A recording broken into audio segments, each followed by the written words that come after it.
ஏதாவது சுவாரஸ்யமான இடங்கள் இருந்தால் இல்லை சுவாரஸ்யமான ஆக்களை சந்திச்சா இல்லை சுவாரஸ்யமான நிகழ்ச்சிகள் எங்கே நடந்தா போகிறதுல இன்ட்ரெஸ்டாக இருந்தால் அப்படியே ஜாலியாக காமெடியாக சேர்ந்த வீடியோவாக தான் இருக்க போது.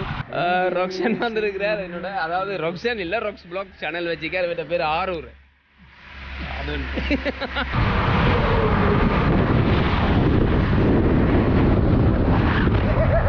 ரோட்டில் போகிறவங்க வந்து ஒழுங்காக போனாலும் வரவங்க வந்து தட்டிட்டு போட்டுவாங்கன்ற ஒரு பயம் உண்டு. இதுதான் இப்படிதான் போடுறது உடைக்கிறது ஆட்ட காசு என்ன அவங்களுக்கு என்ன அதுதான் பாருங்க. அதுல எல்லாம் அந்த பழைய வீடு எல்லாம் நாளைக்கு சுனாமியால் பாதிக்கப்பட்டது தெரியல, அல்லது யுத்தத்தால் பாதிக்கப்பட்டது தெரியல. அந்த பழைய வீட்டின் அத்திவாரம்னு தெரியுது. அங்க வரப்போ ஐயோ பெருசா கட்டுறாங்க. என்னையா பெருசா இருக்கு ஒரு ஏதோ எழுதிக்காங்க ஐயா போட்டில உள்ளுக்கு போகலாமா.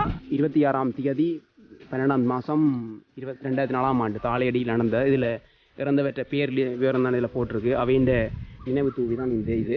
இந்த போக்குகள் எல்லாம் இருக்கு. அம்மாடியோ பாரியளவு சூப்பராக இருக்கு.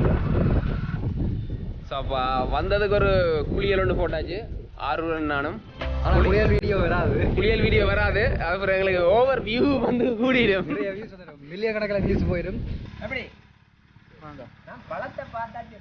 இந்த பழத்துக்கு மட்டும் இந்த கொட்டை இல்லாத மாதிரி கடவுள் படைச்சிருந்தாரு, அப்படியே சாப்பிட்டுருவாங்க ஐயா.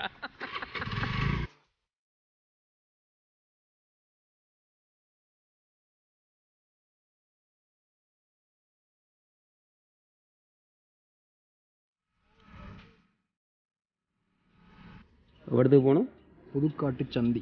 அப்படியா? அதாவது நாங்கள் எங்கே போகிற வேண்டிய நம்ம எப்போ பார்த்து தான் போகிறோம். ரொக்ஷன் வந்துருக்கிறார் என்னோட, அதாவது ரொக்ஷன் இல்லை ரொக்ஸ் பிளாக் சேனல் வச்சுக்கார். இவர்கிட்ட பேர் ஆரூர். அது இன்னும் அடிச்சுதாங்க.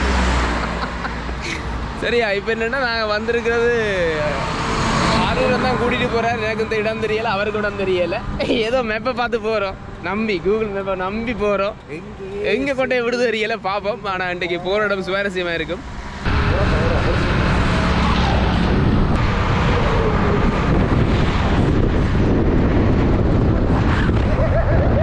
உண்மையில் என்னென்னு சொன்னால் அந்த டிப்பர்காரங்க மோசம் ரோட்டில் இப்போ சரியான ஓட்டம், அதே நேரம் பஸ் போக்குவரத்து இந்த சிடிவி பஸ்ஸாக இருக்கட்டும் ப்ரைவேட் பஸ்ஸாக இருக்கட்டும் சரி சரியான போட்டிக்கு ஓடுறாங்க.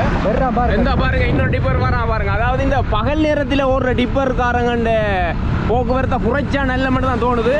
ஓட்டம்னா மொக்கோட்டம் ஓடுறாங்க. அதே நேரம் இந்த சிடிவி பார்த்தா ரோட்டில் கடக்க முடியலை. இந்த சரியான விதத்தில் வந்துட்டுருக்குறாங்க. எங்கேயோ அடிச்சுட்டு போகிற மாதிரியே இருக்கு. என்ன பார்த்தா முட்டிட்டு போடுவாங்கன்ற மாதிரியே வருவாங்க பக்கத்தில். அப்படி ஒரு ஓட்டம் ஓடுறாங்க. அதான் இந்த யாழ்ப்பாணத்தில் ஒரு குற்றச்சாட்டுலாம் இருக்குது. ஒருவருக்கும் வீதி ஒழுக்கம் தெரியாது அதுன்னு சொல்லி யாழ்ப்பாணத்தில் ஒரு வீதி ஒழுங்கு உண்மையில் இப்போ அதிகமாக வந்து நடக்கிற விபத்துகளை பார்க்கும்போது பயமாக இருக்குது. அந்த காணொலி அந்த இப்போ அன்னையில் வந்து வெளியிட்ட காணொலி ஒன்று சிசிடிவி காணொலி பார்த்தோம். அந்த சில்லியில் நான் செஞ்சு சேர்த்து விட்ட வீடியோ ஒன்று இங்கே பாருங்க. அடுத்த டிப்பர் வருவாங்க.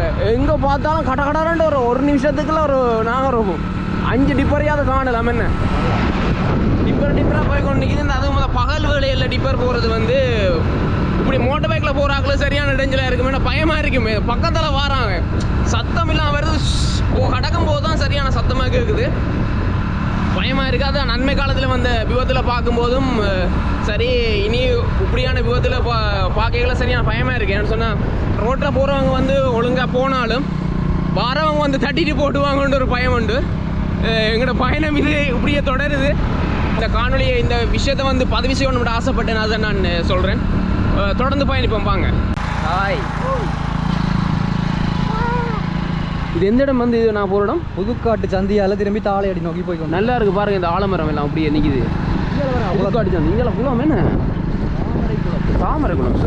அல்லியா தாமரையா? தாமரை என்ன? அதாவது ரோட் டெவலப் பண்ணி கொண்டிருக்கேன். அங்கே ரோட் வேலை நடக்குது. எந்த பக்கம் ரோட்டு வேலை செய்கிறாங்க? ரோடு நல்லா தானே இருக்குது. பாலை வேலை பாலை வேலை செய்கிறாங்க. ஓ அங்கே செய்கிறாங்க. ஓகே.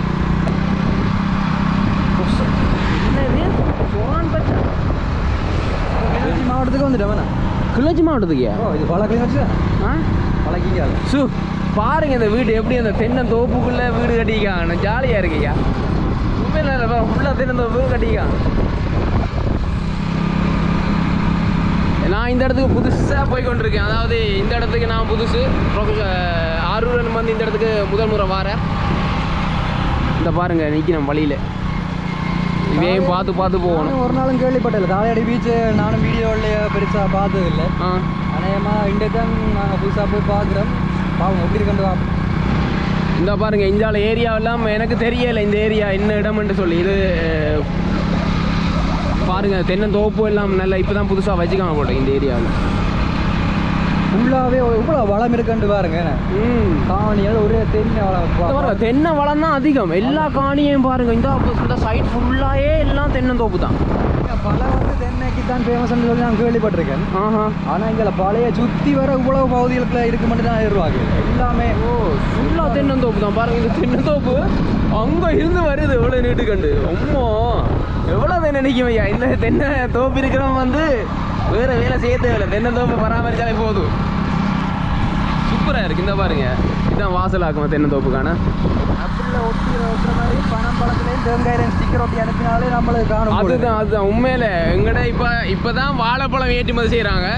அது மாதிரி காலகட்டத்தில் இனி வர்ற காலகட்டத்தில் வந்து இப்படி தேங்காய் ஏற்றுமதி அதாவது தென்னம் பொருட்கள் ஏதாவது ஏற்றுமதி செஞ்சால் நம்மளோட நாடு இன்னும் முன்னேறும். ஆனால் எவ்வளோ தூரத்துக்குன்னா தெரியலை. பார்ப்போம், காத்திருப்போம் என்ன நடக்க பார்ப்போம். என்ன நடந்தாலும் நாங்கள் முதல் சொல்லிடுவோம். நான் இங்கே பாருங்க இங்கேயும் தென்னந்தோப்பு தான். ஃபுல்லாக தென்னந்தோப்பு தான். இங்கே இருக்கிறவங்களும் தேங்காய் பஞ்சமே வராது போல. ஏன்னா கோயில் இது ஒரு கோயில் உண்டு. மாஞ்சோலை ஸ்ரீ கதிரமலை கந்தன் ஆலயம். ஆனால் பெரிய ஆண்ட ரோட்டாக கிடக்கு இந்த ரோட்டு. சரி ஆகலை. நான் யுத்தத்துக்கு பிறகு டெவலப் பண்ணிக்கல. ஆடிக்கா என்னது மூக்காவில முகாவி சட்டிக்காத தமிழ் தெரியா துளைஞ்சது கதை வச்சு. இந்தியாவில் இடங்களோட பேரெல்லாம் வித்தியாசமான தமிழ் பேர். பச்சிலைப்பள்ளி பல்லவ கூட்டுற சங்கம் பச்சிலைப்பள்ளி. அந்த படிக்கல நாங்கள் அந்த தமிழ் பாடத்தில் பச்சிலைப்பள்ளி அந்த இடம் படிச்சிருக்கிறோம்.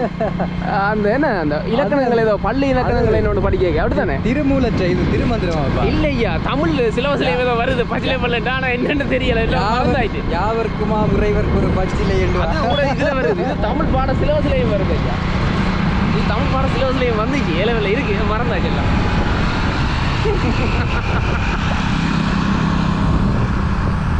வாழ்க்கை என்ன அப்படிதான்.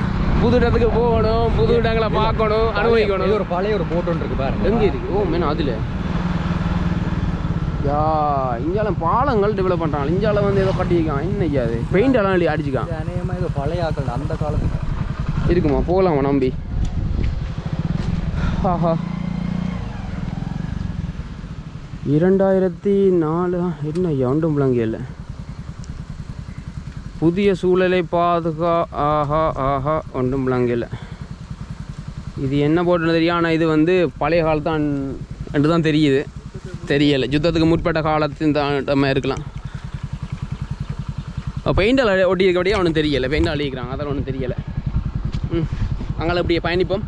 ஏதாவது சுவாரஸ்யமான இடங்கள் இருந்தால் இல்லை சுவாரஸ்யமான ஆக்களை சந்திச்சா இல்லை சுவாரஸ்யமான நிகழ்ச்சிகள் எங்கே நடந்தால் போகிறதுல இன்ட்ரெஸ்டாக இருந்தால் அப்படியே ஜாலியாக காமெடியாக சேர்ந்த வீடியோவாக தான் இருக்க போது பார்ப்போம் வாங்க.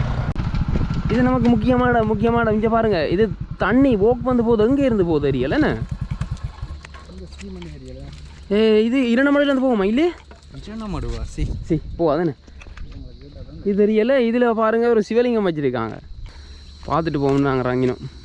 அண்ணா இதை விட அண்ணா இது மருதங்காணி சந்தியா இல்லைங்கல்ல? மருதங்காணி சந்தியா இவ்விடம். இது என்ன இது? இது கான் வந்து போக் வந்து நல்ல தண்ணி எங்கேருந்து வருது? இரண்டமடியிலேருந்து வர்றது இல்லை தானே இது? இது பெரிய சைஸ் போக்காக இருக்கேண்ணே. நீங்களும் வேறு இடமா? சரி பார்ப்போம். என்ன சிவலிங்கம் வச்சுக்காங்க. மருதோன்றீச்சரம். ஓ மருதோன்றீச்சரம் திருக்கோவில் திருப்பணி நிதி சேகரிப்பு. ஓ திருப்பணி நிதி அளிக்கவும் பூசைகள் மற்றும் விவரங்கள் செய்வதற்கு தொடர்புகளுக்கு இந்த ஃபோன் நம்பர் இருக்குது. யாராவது தொடர்புபடுத்தி இந்த கோயிலுக்கு இந்த கட்டுரம் ஏதாவது வளர்ச்சி அடையணும்னு சொன்னால் இந்த நம்பருக்கு கண்டெக்ட் பண்ணி இவங்களை தொடர்பு கொண்டா இதில் ஒரு பெரிய ஒரு கோயிலை ஃப்யூச்சரில் காணலாம். இப்போ புதுசாக தான் சிவலிங்கம் வந்து நிறுவி இருக்கிறாங்கன்னு தெரியுது. நல்லது உண்மையில். இப்படி எல்லா இடம் சிவலிங்கம் வர்றது நல்ல. அதுதான் இவ்வளவு பெரிய கற்பு போகிறதுக்கு கீழே பாருங்கள் எவ்வளவு கான்க்ரீட் போட்டு பேஸ்மெண்ட்டை வச்சுருக்காங்கன்னு சொல்லி. அப்படியே அப்படிங்கிறதா இப்போ இங்கே தான் வேலை திட்டம் நடந்து கொண்டு இருக்கு. பாருங்கள் அந்த பாக்ஸாக கம்பி போட்டு எவ்வளோ கஷ்டப்பட்டு செய்கிறாங்கன்ட்டு. இந்த ஒரு தூண் போடுற செலவு நான் நினைக்கிறேன் லட்சக்கணக்கு வருமாட்டேன்னு. ஓமையா ஏதோ மாறி போட்டுட்டாங்களோ ஒருவேளை அந்த ரெயில் தண்டவாளத்தை கொண்டு கனெக்ட் பண்ணுறது பிள்ளையா மாறி கனெக்ட் பண்ண மாதிரி. ஓ போட்டுட்டு திருப்பி உடைச்சிருக்கிறாங்க. இதுதான் இப்படி தான் போடுறது உடைக்கிறது. ஆட்ட காசு அவங்களுக்கு என்ன அதுதான். பாருங்கள் இங்கே திருப்பி உடைச்சிருக்கிறாங்க. இதெல்லாம் வந்து என்ன நடந்ததுன்னா தெரியலை. இதெல்லாம் உடைஞ்சிருக்கு. மருதங்கேணியில் இருக்கிற தாளையடி எந்த இடம் ஐயா? கடற்கரை. தாளையடி கடற்கரை எனக்கு இடம் தெரியல. ஆமாம் சூப்பர். என்னையா ரோடு இது வந்து அப்படி ஒரு ரவுண்டு கட்டுது மரத்தை சுற்றி. நல்லா இருக்குது. ஆலமரமா என்ன மரம் இது? ஆலமரம் என்ன? ஆலம்பழம் இருக்கோ? ஆலமரம். அப்படியே ரோட்டு வந்து பாருங்கள் அப்படியே மரத்தை சுற்றி ஒரு ரவுண்டு அடிக்குது. இஞ்சால ஃபுல்லாக நீல கடற்கரை. அதில் மாதா சுருவம் இருக்குது. அதில் ஒரு வேளை ஆக்கள் குளிக்கலாமோ? கடலுக்கு ஆக்கள் நிற்கிறாங்க. இந்த இடத்துக்கு தான் வந்து நாங்கள் என்னை கூட்டிகிட்டு வந்த ரோக்ஸன். எனக்கு இடம் பெருசாக தெரியலை இந்த இடம்னு சொல்லி. இது மருதங்கனின்னு சொல்லிக்கணும் வந்தோம். பாருங்கள் அதுலெல்லாம் அந்த பழைய வீடுலாம் நினைக்கிறேன் சுனாமியால் பாதிக்கப்பட்டது தெரியலை அல்லது யுத்தத்தால் பாதிக்கப்பட்டது தெரியலை. அந்த பழைய வீட்டின் அத்திவாரம்னு தெரியுது எனக்கு. இந்த இடமெல்லாம் தெரியலை. இந்த இடமெல்லாம் ஆனால் நல்லா இருக்குது. ஃபுல்லாக பனைமரம். ஆக்கள் குடியிருப்பு கொஞ்சம் குறைவான இடம் போலாம் கிடக்கு பார்க்க. என்னடா வீடுகளை காண்றது குறைவாக இருக்குது. அங்கே தான் ஆஃபீஸ் எல்லாம் இருந்துச்சு. அதாவது கவர்மெண்ட்டின் office, police station, GS office அதெல்லாம் வந்து ஃபுல்லாக அங்கே சைட் தான் இருந்தது. இது கடற்கரை சைட். ரோக்ஷன் தான் கூட்டிகிட்டு வந்தவர். எங்கே போகிறோம் என்னன்ட்டு எனக்கு தெரியாது. அவரோட வந்தேன். ஓகே சுவாரஸ்யமாக இருக்கும் இந்த காணொலி. இதில் இந்த இடங்களில் சுவாரஸ்யம் நடக்கிற விஷயங்களை பதிவு செய்வேன் பாருங்கள். இதில் இருக்க மாதா கோயில் சிறுவத்துக்கு வந்தோம். இதில் வந்து 2 படம் இருக்குது. இந்தியாவில் கடற்கரையில் ஒரு கப்பல் வார மாதிரியும், அந்த பக்கம் பார்த்தீங்கன்னு சொன்னால் ஏதோ படம் இருக்குது. அப்படியா? ஏதோ சம்பவம் நடந்திருக்கு. அதை பிரதிபலிக்க கிடக்கு. யாரா தெரிஞ்சால் கமெண்டில் சொல்லுங்கள் என்ன நடந்திருக்குன்னு சொல்லி. வா என்ன காத்தையா செம்மையாக இருக்கு. மேலே வேறு லெவல். இந்த கடலை பாருங்க. வா சூப்பராக இருக்கு. உண்மையில் அந்த க்ளீனான கடற்கரையாக இருக்குது. ஆனால் நாளைக்கே பெருசாக இந்த இடங்களில் ஆக்கள் வார இல்லை போட்டாக்கு. குளிக்கலாம்னு சொன்னவங்க. ஆனால் இவ்வளோ தூரத்துக்கு உள்ளுக்கு ஆல்பம்னு தெரியலை. நல்ல நீல கடற்கரையாக இருக்குது. வாவ் பாருங்க கடற்கரையில் ஃபுல்லாக எங்களை தென்னை மரம் ஃபுல்லாக நிற்கிது. ஒரு குளியில் போட்டுடலாம் போல தான் கிடக்குது. குளிச்சிடுவோமா ரோக்ஷன்? குளிச்சிடுவோம் ஆறுவேன். குளிச்சிடுவோம் ஆறுவேன். ஆ குளிக்கிற வயசு நேற்று வந்துருந்தா இன்னும் நல்லா இருக்கும். நல்லா இருக்கு பார்க்க. அங்கே வரப்போ ஐயோ பெருசாக கட்டுறாங்க. இன்னும் ஒவ்வொரு என்னையா பெருசாக இருக்கு. ஒரு என்னையா அந்த பெருசாக கம்பியெல்லாம் கட்டு என்ன வருது? என்னது ஏதோ எழுதிக்காங்க ஐயா போட்டில். உள்ளுக்கு போகலாமா? மணல் எல்லாம் தோண்டி எடுத்துக்க. ஓ சிலோ அதுதான் போட்டுருக்காங்க. கன்ஸ்ட்ரக்ஷன் நடக்கிற இடத்துல நாங்கள் அனுமதி இல்லாமல் உள்ள போகல. ஓமையா பெருசாக ஏதோ கட்டுறாங்க. என்ன கட்டுறாங்க தெரியல. நான் நினைக்கிறேன் இந்த வாட்டர் சப்ளை ஏதாவது செய்து கட்டுறாங்களோ தெரியல. அந்த ஓமா சூப்பராக இருக்கு ஐயா. கடலுக்கு இருந்து அழுறாங்க. ஓமையா என்ன எவ்வளவு கடல் மண் இருக்கா? இந்த மண் வளம் இருக்கா? மண் அள்ளி பாருங்க. வெரைட்டியான மண்ணாக இருக்குது. இந்த வெள்ளை கலர் மற்றொரு ப்ரௌன் கலர் மாதிரி. என்ன கன்ஸ்ட்ரக்ஷனாக இருக்கும் இது? இதோ பாருங்க பின்னா பெருசாக எல்லாம் கிரெயின் எல்லாம் வச்சுக்காங்க. அதாவது தாளையடியிலேருந்து இது நாகர்கோயிலுக்கு போகிற ரோட் தான் இந்த நேர் ரோட் வந்து. இதில் பெரிய ஒரு கன்ஸ்ட்ரக்ஷன் நடக்குது. என்ன கன்ஸ்ட்ரக்ஷன்னு தெரியல. ஆனால் அந்த டியூப்வெல் இருக்குது. அந்த வாட்டர் தண்ணி சப்ளை பண்ணுற போகுது. ஸோ அதில் வந்து நான் நினைக்கிறேன் ஏதாவது பெரிய ஒரு டேங்க் கட்டுறாங்கன்னு தான் நான் நினைக்கிறேன். அவரத்தில் இருக்கலாம். சப்போஸ் தெரிஞ்சவங்க யாராவது சொல்லுங்கள். இந்தியாவில் சைட்டும் ஏதோ செய்கிறாங்க. பார்த்தா உப்பளம் போடுற மாதிரியே ஏதோ கிண்டி வச்சுக்கிறாங்க. ஆனால் என்ன செய்கிறாங்கன்னு தெரியலை. ஓப்பா இது அப்படியே தாளையடியிலேருந்து இந்தியாவில் அப்படியே நாகர்கோயில் போகிற ரோட்டில் நாங்கள் போய்கொண்டிருக்கோம். வாங்க இதில் புதுசாக ஏதாச்சும் இடங்கள் வித்தியாசமான சம்பவங்கள் நடந்தால் காட்டுறோம் வாங்க.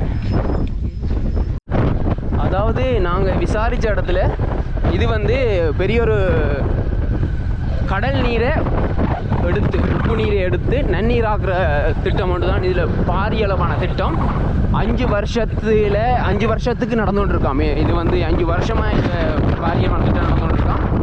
இதைத்தான் நாங்கள் விசாரிச்சதை சொல்லியிருந்தாங்க. அதில் பார்த்தீங்கன்னா பெரிய ஒரு க்ரெயின் எல்லாம் போட்டு உள்ளுக்குள்ளே செய்கிறாங்க. இதில் மண் திட்டியாக இருக்கபடியாக பெருசாக தெரியலை, அங்கால பார்க்கக்கூடிய மாதிரி இருக்குமோ தெரியலை. இது வந்து ஒரு வீதி, இந்த வீதியெல்லாம் போயிட்டு போகலாம். அங்கே பார்த்தீங்கன்னா பாரிய அளவு பிளான்ட் அதில் வந்து அந்த அமைக்க போகிறாங்க. அந்த பில்டிங்கும் பெரிய சைஸாக இருக்குது பாருங்கள். இந்த போக்குகள் எல்லாம் இருக்குது. அம்மாடியோ பாரிய அளவு சூப்பராக இருக்குது. இது என்ன மாதிரி கன்ஸ்ட்ரக்ஷன் இவங்க கண்டு வரான்னு தெரியல. கடல் நீர் அங்கேருந்து கடல் நீர் வந்து உட்புகுந்து நன்னீராகி நன்னீரில் வார மிச்ச கழிவுகள் வந்து திருப்பி கடலுக்கு அனுப்புமா. அந்த திட்டம் தான் இதுன்னு சொன்னாங்க. இந்தியாவில் வந்து கண்டெய்னரில் இன்ஜினியர் அவங்க தங்குற ரூம் போல இது பாருங்கள். பாரிய அளவு டெவலப்மெண்ட் வந்து மெகா கன்ஸ்ட்ரக்ஷன் கம்பெனி வந்து அவங்க செஞ்சுருக்காங்க. தேசிய நீர் வடிகால் சபையா அமைச்சு பாரிய அளவு பிளான்ட் வந்து இது நாங்கள் இதில் போயிட்டு பார்க்கக்கூடிய மாதிரி இருந்தால் பாதி வேட்டலாமான எவ்வளோ தூரத்து சாத்தியம் எடுத்துல கவர்மெண்ட் ப்ரொஜெக்டை உள்ளுக்கு விட மாட்டாங்க இந்த டெவலப்மெண்ட் இதெல்லாம் பார்க்குறதுக்கு. அதாவது வந்து நாங்கள் அந்த தாளியடின்ற கடைசி கடற்கரை இடம் நாங்கள் காட்டியிருப்போம். அதில் நாங்கள் வந்து இங்கால சைட் தான் போனோம். அந்த கரவேல இழுத்த இடம் எல்லாம் வந்து இங்கால சைட்லாம் இருந்துச்சு. இந்த சந்தியிலேருந்து இஞ்சால வரைகளில் இதில் ஒரு நினைவு தூவி ஒன்று இருக்குது. இந்த நினைவு தூவி வந்து என்ன இடம்னு சொன்னால் இந்த ஆழிப்பேரலையில் வந்து, அதாவது 2004ஆம் ஆண்டு ஏற்பட்ட ஆழிப்பேரலை சுனாமியில் வந்து மரணித்தவற்ற நினைவு தூவி தான் இதில் இருக்குது. என்னோடய ரொக்ஷன் இதில் வந்திருக்கிறார் பாருங்கள். இதில் மரணித்தவற்ற பேரெல்லாம் இதில் இருக்குது. வந்து ஆழிப்பேரலையில் உயிர் நீத்தவர்கள் நினைவாலயம் தாளியடி.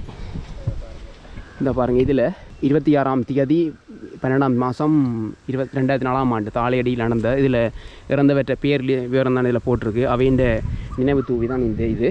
ஆனால் அதிகளவான ஆக்கள் மரணித்தண்டு இல்லை. 2 4 6 8 10 12 14 20 பேர். 25 20 40 40 பேர் இருந்திருக்காங்க ஐயா. அம்மாடியோ 40 பேர் இருந்திருக்காங்க ஐயா. அப்போ நான் நினைக்கிறேன் இந்த பிரதேசம் எல்லாம் வந்து சுனாமியால் முற்றாக அழிக்கப்பட்ட பிரதேசம் போல். கிண்டத்தில் வீடுகள் மாதிரி கட்டணம் எல்லாம் இருக்குது. இந்த இடமெல்லாம் வந்து ஆழிப்பேரலை அனர்த்தத்தால் காப்பு கொள்ளப்பட்ட பிறகு தான் இந்த இடத்துல ஆக்கள் இல்லாமல் குடி அங்கால வேறு பிரதேசங்களுக்கு மாறி போனாலும் தெரியல. இந்த பிரதேசத்தில் வந்து வீடுகள் வந்து குறைவு. இதில் இப்படி ஒரு சம்பவம் இருக்கிறபடியாக தான் அதிகமான ஆக்கள் இந்த குடிமனைகள் இந்த பிரதேசத்தில் இல்லாமல் இருக்கிறதுக்கு காரணமாக இருக்கலாம். வரும்போது தூரத்தில் கூரா தெரிஞ்சுது. என்னடா கூரா தெரியுது மீனுங்களா தெரியுதுன்னு பார்த்தா இது புள்ளியா கோயில். வாகனங்கள் வருது. முன்னால் வாகனம் வருது. இது புள்ளியா கோயில். ஓகே, இங்கே வேறு என்ன இடங்கள் இருக்குன்னு பார்ப்போம். ஸோ அப்போ வந்ததுக்கு ஒரு குளியல் ஒன்று போட்டாச்சு. ஆர்வம் நானும் என்னென்னு சொன்னால் குளியல் வீடியோ வராது. அப்புறம் எங்களுக்கு ஓவர் வியூ வந்து கூடிடும். மில்லியன் கணக்கில் வியூஸ் போயிடும். அது எங்களுக்கு கஷ்டம். எங்களுக்கு கஷ்டம். கமெண்ட் பண்ணிடலாம். அதில் பூவெல்லாம் விரும்புகிறல, செலிபிரிட்டியாக விரும்புகிறல. நாங்கள் குளிக்கிற ஐடியாவில் வரையில பார்த்தோம். சரி, ஓகே, நல்லா இருந்தது. கடலும் க்ளீனாக இருந்துச்சு. குளிக்கணுமான்ற ஆசையாக இருந்துச்சு. அப்போ இறங்கிட்டோம். நான் திருப்பி வெளிக்கிற போகிறோம். ஏதாவது சுவாரஸ்யமான சம்பவங்கள் நடந்தால் காட்டுறோம் உங்களுக்கு. மாம்பழம் செத்து போச்சு. எவ்வளோ ஐயா மாம்பழம்? ஐயோ, மாம்பழம் சின்ன சின்ன பழமாக இருக்குது. இது எவ்வளோ போகிறது? கிலோ 150. ஒரு சின்ன பழமாக பார்த்து வெட்டுங்க. அப்போ எது எவ்வளோ வருதுன்னு பாருங்கள். கிலோ வந்து இது கொண்டு பாருங்கள். வந்தோமா, தண்ணி ரொம்ப விடாச்சுதா. ஸோ இறங்கிட்டோம். பத்திரை பழம் இனிமேல் இல்லை. தண்ணி குடிக்கிறதுக்கு இதை குடிக்கிறதா பெட்டர். இது சாப்பிட்றது ஏன்னா ஐயா முழுக்க பழம் தான் வச்சுக்கிறீங்க ஃபுல்லாக. என்ன மாதிரி வியாபாரம் போகுது ஐயா?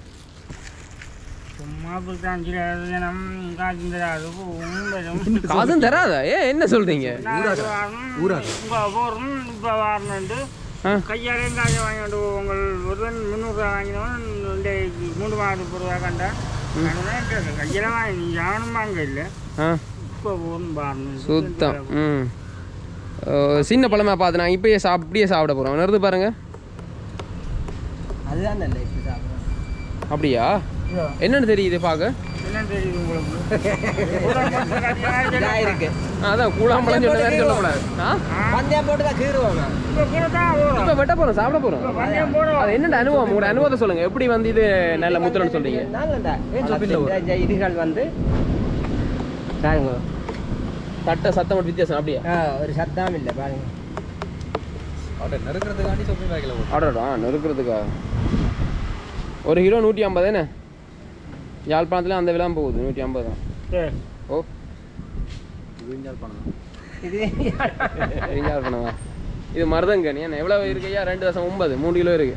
விடுங்க அவங்களுக்கு இது சார். ஒரு நாளைக்கு எவ்வளோ பழம் விற்பீங்க? அது கிலோவில் நம்பல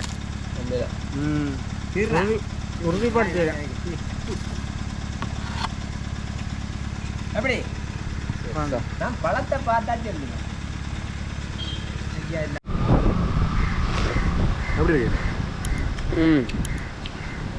தண்ணி விடாக்கி சூப்பர் பழம்.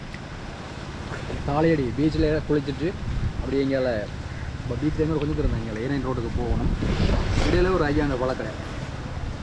அது மருதங்கனி. இதுதான் மருதங்கனி. என்ன பிஓசி பேங்க் இருக்கீங்கள பேங்கா? அதுக்கு முன்னுக்கு ஐயா பழக்கடை வச்சுக்க. நல்லா இருக்கு. தண்ணி விடாச்சது அப்போ தண்ணி இல்லை. இது தண்ணி குடிக்கிற மாதிரி தானே? முழுக்க தண்ணி தான். இந்த பழத்துக்கு மட்டும் இந்த கொட்டை இல்லாத மாதிரி கடவுள் படைச்சிருந்தாரு. அப்படியே சாப்பிட்ருவாங்க ஐயா. இந்த பழத்து தான் இதான் பிரச்சனை. ஒரே ஒரு பிரச்சனை இந்த இதுதான். ஐயா போட்டு வரோம். நன்றி. பாய் பாய். ஒரு மாதிரி ஊருக்கு வந்தாச்சு. இனி வந்து ஆரூர் வீட்டை தான் பைக் விட்டுருந்தேன். அந்த பைக் எடுத்து நான் வழிகிட்டுருவேன். அதுவும் என்னென்னா நாங்கள் வார வழியில் மாம்பழ சந்தி என்ன மாம்பழ சந்தி அடியில் சோடாவடி போன்ற கடைக்கு போனோம். கவலையாந்தி என்னன்னு சொன்னால் அந்த ஐயா அதாவது பக்கவாதம் வந்து இழுத்த மாதிரி என்ன சரியான இயலாமல் அந்த தள்ளு வண்டி அதில் தான் இருந்து வியாபாரம் செய்கிறாரு. சோடா எடுத்து தரவே இந்த ஃப்ரிட்ஜை துறந்து சோடா எடுத்து சோடா தூக்கி தர்றதுக்கே பிளமில்லை அந்த கை. அப்படி சரியான பிளமில்லாத கை எடுத்து ஒரு சோடாவை அந்த வண்டியில் தள்ளு வண்டியில் வச்சுட்டு மெட்ட சோடா எடுத்து கொண்டு வந்து துறக்க எல்லாம் கஷ்டப்பட்ட சரியான. அதான் நான் பார்த்தோம் பனியில் எவ்வளோ போரால் பாதிக்கப்பட்டவங்கெல்லாம் இருந்தாங்க. அவங்கெல்லாம் இயலான்னு சொல்லி கொண்டு இருக்கிறாங்க நிறைய பேர். இவங்க இப்படி கடை போட்டு வச்சுக்காரன். அப்போ தான் கேட்டோம் காணொலி எடுத்து போடவான்னு சொல்லி அவர் பெருசாக விரும்பலை.